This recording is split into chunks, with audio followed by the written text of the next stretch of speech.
chiediamo delle soluzioni subito per crociere e per tutte le altre problematiche che il porto di Venezia sta vivendo, il traffico commerciale, le mancate decisioni sul rinnovo di concessioni, il MOSE. Tutti stiamo soffrendo della crisi del porto di Venezia, quindi siamo stanchi, rivogliamo la nostra dignità, rivogliamo riconquistare il nostro lavoro e ricominciare appena possibile. Fermi da troppo tempo e con incerte previsioni di ripartenza.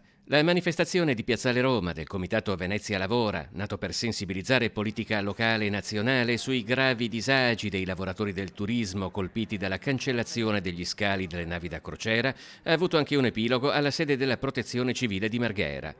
Alla manifestazione di Venezia, che ha avuto il sostegno unitario dei sindacati di categoria, hanno partecipato il vice sindaco Andrea Tomaello e l'assessore al turismo Simone Venturini. È ora il tempo che si prendano scelte, soluzioni e che si porti avanti l'importanza dello sviluppo portuale come industria importante della città e come unica possibilità per il mantenimento di posti di lavoro ancorati a Venezia. Il porto, sia commerciale sia crocieristico, è importantissimo per la salvezza di Venezia.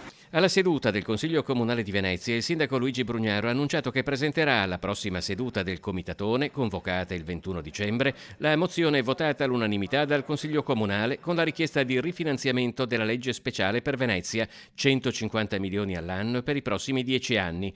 La presenterà assieme ad altre idee di rilancio del porto. La mia proposta è che il porto possa beneficiare del lavoro notturno, cioè lavoro H24, con attraversamento delle navi anche di notte sui canali di petroli e sui canali portuali ovviamente di Porto Marghera, in maniera tale da compensare le ore che perdiamo di utilizzo del porto con la chiusura del MOSE, perché inevitabilmente ci sarà, con maggiori ore di disponibilità negli orari notturni.